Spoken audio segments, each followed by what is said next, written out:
Friends, I'm Mark Gardner with RetireWellDallas.com. And today, this month, is National Women's Month. Women throughout the world are being recognized for their contributions to society. Whether you're a homemaker, I'm going to change your title to a domestic engineer, and I hope you get a raise. But all kidding aside, you have women who are presidents and CEOs and C-level contributing to our society in all areas, whether it be technology and medicine and so forth. And I just want to thank you for all your contributions, because every day should be National Women's Day.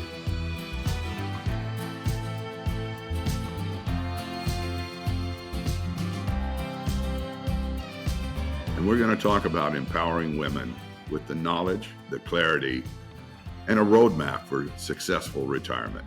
Without further ado, I'd like to present Sarah Brenner. And Sarah, thank you for being on today. Thank you so much, Mark. It is my pleasure to be here. We've known each other for several years now. It's always great to see you at our educational events. As you said, I'm the Director of Retirement Education for Slott and Company.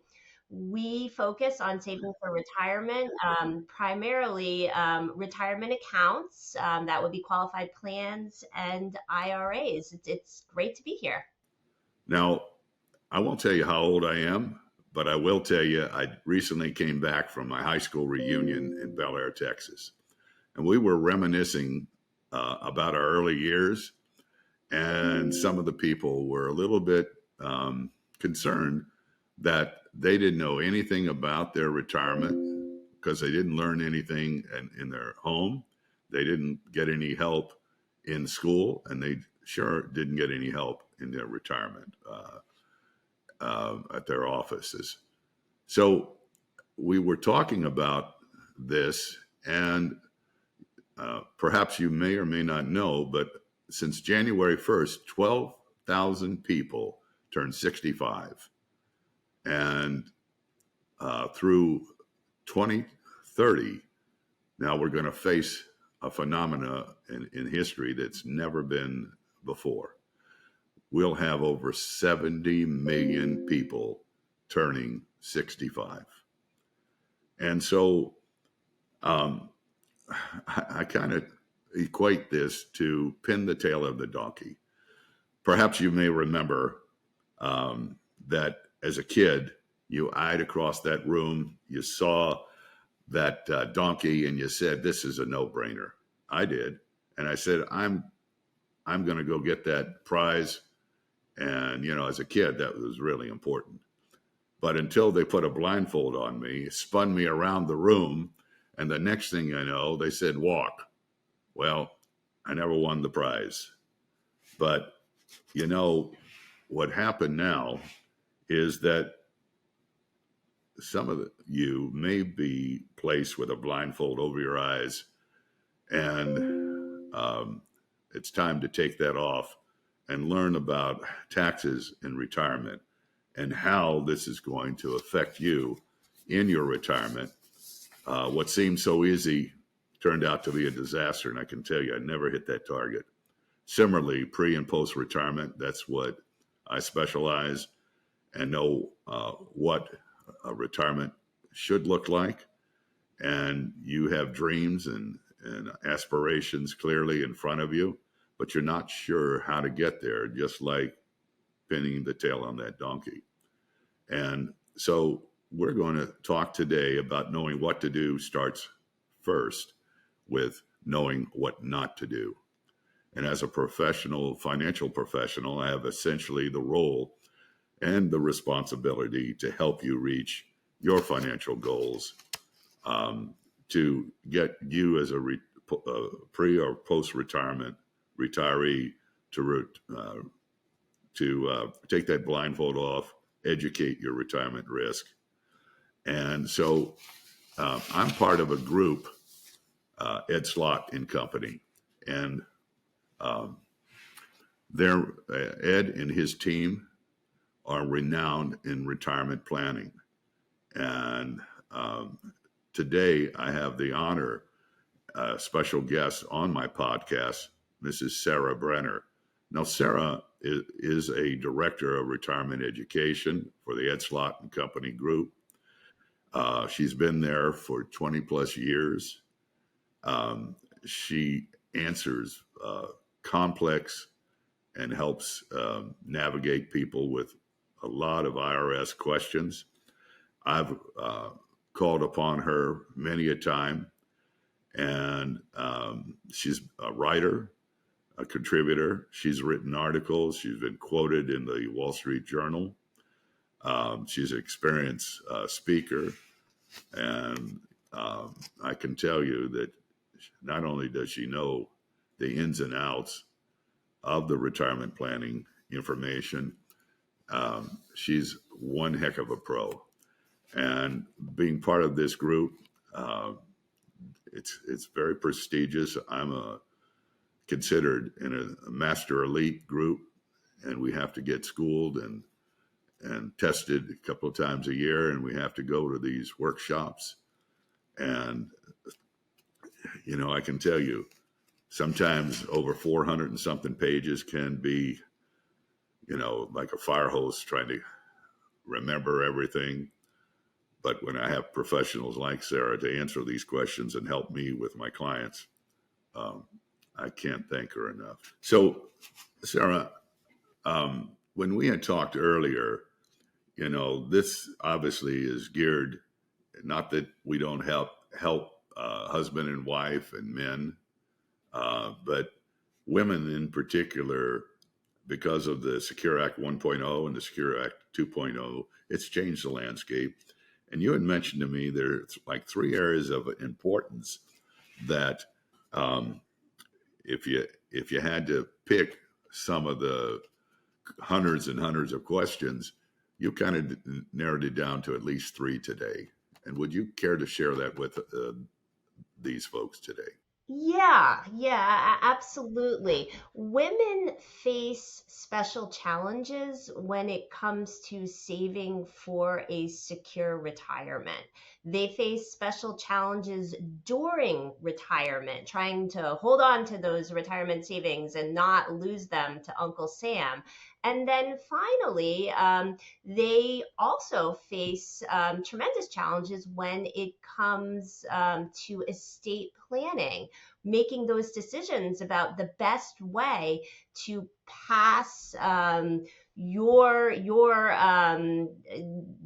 result of your lifetime of hard work, your retirement account. How are you going to pass that along to the next generation? The way I look at it, there's really 3 different parts that are equally important. We need to start with saving for retirement, which is, of course, very important. There's always a lot of talk about saving for retirement, but I do think that's only part of the story. We also need to focus on the second half, if you will, which is preserving those retirement savings in the golden years. And then finally, we need to talk about, okay, what's the best, most tax efficient way to pass those savings, those hard-earned savings, onto the next generation. But, taxes in retirement play a big part. I kind of have a slogan: income is the outcome that matters the most in retirement. Yeah, absolutely. And a lot of times that gets lost. People get very fixated, women and men both, very fixated on accumulating a large amount. And saving for retirement is important, but equally important, as you're saying, is, what comes out of that retirement account. You want to preserve it. You don't want Uncle Sam taking a large share of your hard-earned retirement dollars. So, a lot of times women face various challenges because one is that in a family, if somebody gets sick or elderly parents, it's usually put on the shoulders of the wife, and therefore her income is also less. But because of the new Secure Act 1.0 and 2.0, it seems like it's totally changed the landscape of how they're going to receive tax dollars. Yeah, absolutely. Women have better tools than ever. And you're exactly right. Statistics do show that women are more likely to be caregivers, whether it be for young children or elderly parents. Women are more likely to drop out of the workforce and maybe spend some years, raising kids, not working outside the home. So that creates some special challenges when it comes to saving for retirement. If you're working, you can be contributing to your qualified plan at work, or you're putting money in your IRA. What happens if you're still working really hard, but you're not working outside the home and you're not being compensated for your labor? That does not mean that you can't save for retirement. One useful tool that is often overlooked is something called a spousal contribution to an IRA. Let's say that I'm a stay-at-home mom. I don't have any taxable compensation. You might think, well, you can't save for retirement. You can't make a contribution to your retirement account, to your IRA for 2024 if you don't have your own taxable compensation. That would be incorrect. I could go ahead and make a spousal contribution if I'm married based on my husband's taxable compensation. So I could contribute for 2024 $7,000 if I'm under age 50. If I turn age 50 at any point in 2024, I get to make a catch-up contribution, $8,000. Right now, we're in March of 2024. So potentially what I could do is I could make a prior year contribution for 2023 and a current year contribution for 2024. So that's a nice little chunk of change if we have that compensation available, my husband and I, for me to put away to save for a more secure retirement. It also gets kind of confusing because um, we've been told that we should max out our retirement accounts, like our 401k plans or our SEP IRAs and so forth. But does that really make sense? Because I think you all have kind of stated it's like retirement accounts are an IOU to the government. That's a great way of putting it, Mark. When you contribute to a traditional IRA or your 401k, all of the funds in your IRA or your 401k are most likely going to be pre-tax funds. So what that means is eventually Uncle Sam is going to want his money. So it's great in the moment. You can make that traditional IRA contribution and you can get that deduction. You can put money in your 401k and have a little bit less in taxable income for now, but the bill is going to come due. IRA can mean IOU, and nobody wants to be in the business of owing Uncle Sam money. So that's a great point. And that, of course, raises the question, how can you avoid that? And I got one word for you: Roth. Go Roth. With Roths, whether it be your Roth 401k plan or your Roth IRA, totally different scenario. Roths are funded with after-tax money. So you're not getting a tax break up front, but where you are getting that tax break is in retirement. When you take the money out of your Roth 401k or your Roth IRA, everything in there is going to be tax-free. So that's years and years of tax-free earnings that are accruing in those Roth accounts. We talked just a moment ago about spousal contributions. you could make a spousal contribution to a Roth IRA. So if you're a woman who happens not to be in the workforce right now, you're not working outside the home, you're not cut off from making those very valuable Roth contributions. I kind of ask people when they get their statement at the end of the year for your 401k or your monthly statement on your IRA monies, I asked them, is this money yours or is it theirs? THE capital IRS, because Uncle Sam is your silent partner waiting. So with that in mind, Sarah, when somebody has a 401k plan, I understand from talking with Ed and you guys, the wisdom is don't max fund it. Only fund as much as the company is matching.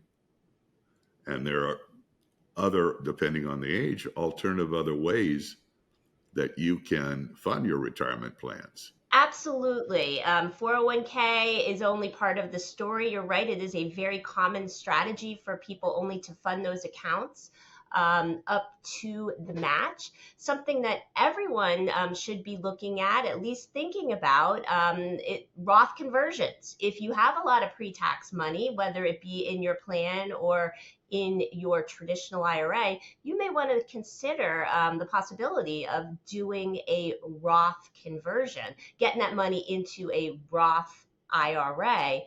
You're going to have to pay a tax bill, right? If you go from pre-tax to after tax. But once you do that, you'll never pay tax on those funds again. So when you reach retirement, all that money that you're taking out going to be coming out tax free. That's good for a whole bunch of reasons. One reason is it doesn't add to your adjusted gross income.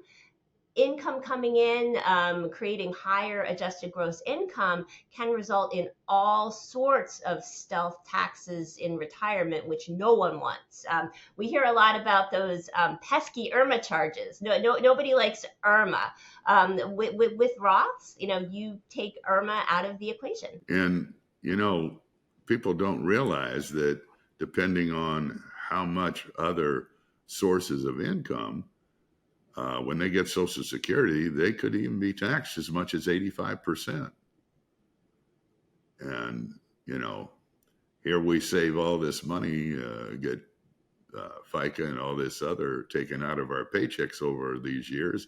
And all of a sudden we're paying more because that money, whatever's taken out, goes to pay for Medicare.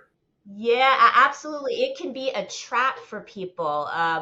They save all their lives. They put their money in their 401k. They put their money in their traditional IRA. They think they're doing what they're supposed to be doing. They reach retirement. Now, once you reach retirement, you may think, well, I don't need the money in my 401k. I don't need the money in my IRA. I'll just leave it there. I won't touch it. You can't do that, right? You know that, Mark. Once you reach retirement age, there's something called your required beginning date. That's when the government loses patience and they want their tax dollars. So you have to take money out every year on the government's schedule. And you mentioned Social Security. Those RMDs that are coming out, they can trigger the taxation of your Social Security benefits. Right. So, I had a unique situation where my father passed away at 53. My mother was 44. They began a business from scratch because World War II. Now, I was in some wars with my mother, but I didn't count because but all kidding aside, back then they didn't want to work with women. And so shortly after, she had to sell the business. And they did not plan ahead for a 53-year-old man with 4 kids, a wife, 44. And so I've dedicated my life, Sarah, to trying to help, especially women. It reminds me of another story. We have here in our city, I'm in Dallas, Tom Thumb and also Kroger. And if you buy $100 worth of groceries, you get 10 cents off your gas. So you can get as much as $1 off your gas um, when you fill up. So not too long ago, I was at the filling station and at Tom Thumb, and I was filling up, Sarah, and I hear this woman crying in the background. So I finished up putting gas, and I walked over. And you have to be very careful today because you don't want to alarm somebody. And I asked her, I couldn't help but hear that maybe there's something wrong. And tears in her eyes, Sarah, she said to me, I don't even know how to put gas in my car. My husband used to do it. Now, I'm not saying that women can't take care of themselves or don't, and so forth. All I'm saying is today's world has changed. And with the new tax laws, the Secure Act 1 and the Secure Act 2, it's changed a lot. And, excuse me, if a wife is the same age as her husband, she's got something else that she has to really be concerned about. And that's health care. Because most people don't have long-term care. And what can happen today, if the husband goes into a nursing home or a home health care, you got a problem because it could be as much as $10,000 or more a month. And not everybody has those type of dollars, to lay out. And the cost of healthcare go up well over 3% a year on an annual basis. So if the wife is the same age as the husband, she'll outlive him 5 to 8 years. So, the important thing really is that, whether it be single, widow, or divorce, women have a different tax effect. Why? Because they'll be paying taxes in a different bracket than with the husband. Yeah, absolutely. That is true. Sometimes you hear people talk about the widow's penalty, which is a real trap if you don't do careful planning. Because while you're married, while you're both alive, you are married filing jointly. But when one spouse dies, you're going to be going over to being a single filer. And what that's going to do, it's going to mean that a lot of tax breaks that you used to get, you may no longer be eligible for, and you're going to be, hitting higher tax brackets sooner as a single filer. So it's definitely something to think about. And you're exactly right, Mark. Statistics do show us that women outlive men. So it's smart for women to be aware of, the long run. Sarah, I really feel is important is I talked earlier about empowering women. So let's kind of delve into empowering for a moment, a roadmap to a successful retirement. E4, educate. Because if you don't educate yourself in financial literacy and retirement options and investment strategies, knowledge is power. I'm certain that people will agree with that. And understanding the choices is the first step towards empowerment. M for maximize. So how do you maximize your retirement savings? And you brought up about Roth conversions. And so there's a backdoor Roth conversions. And, taking care of advantage of the employer matches and tax benefits are important. P for plan ahead. My mother, Sarah, used to have this coaster at home, and it went, get around to it. And how many people get around to it? And they procrastinate. And so planning ahead can make a major difference in your life stages. So from early ages to 55 to me is a speed bumper. That's kind of like you got to slow down a little bit because you've accumulated your dollars up until this point. And from 55 to 65, now that's more in your preservation of your dollars. And once you hit 65, You can adjust these parameters here, but that's your distribution stage in your life, usually for most people. Yeah, we like to call that period of time between 59 and a half and 73 for retirement accounts. We call that the sweet spot. Because that's when you have the opportunity to do a lot of very creative planning. Why? Because after 59 and a half, there's no more early distribution penalty from your retirement account. After 73 with Secure 2.0, you're going to have to start taking required minimum distributions. Secure 1, the first Secure Act bumped back the RMD age from 70 and a half to 72. Then Secure 2.0 bumped it back even further to 73. Eventually, it's going to go all the way up to 75, but that's not for a few years down the road. So what we have is a sweet spot between 59 and a half and 73, where you can do whatever you want with your retirement account. I think it's the perfect opportunity to do what you just described. You're not forced to take money out, but if you do, it will not be penalized. So that time period, when you're in your early 60s or late 50s, that's your chance. You're absolutely right. And Social Security also is a big, important component for many, many people. And what people don't realize is you get one chance to get it right. And if you get it wrong, depending on your work history, you could lose over $250,000 in income. So O for optimize your Social Security.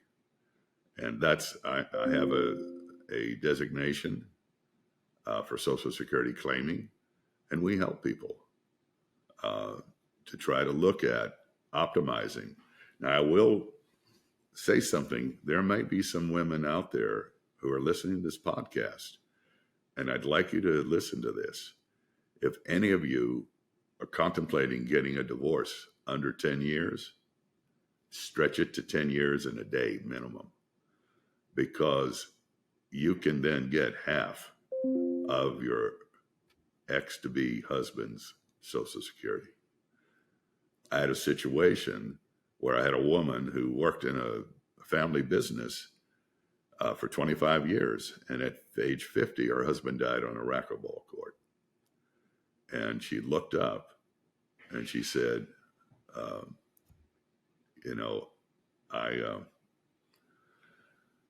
when right before she was 62, she got married. And I'll tell you later if anybody wants to know the outcome of that. But I was able to get her money because at age 67, she ended up getting $2,700 a month, where she wasn't going to get anything. Now, work with professionals.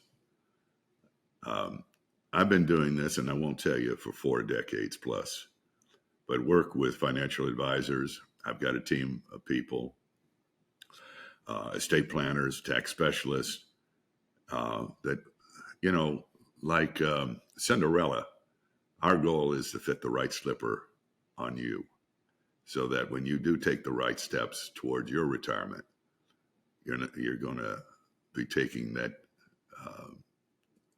ability to look at it from the tax aspect, look at it from the opportunity to get the most with your tax dollars. E for embrace independence. So whether you be a single, a widow, or a divorced woman, you need to take control of your financial destiny and build a secure future. And R for reinvent yourself. Reinvent yourself during retirement. Pursue your passions, your hobbies, your part-time work, retirement and the opportunity for personal growth and fulfillment. And R for going out and not feeling embarrassed, but being able to ask the right questions.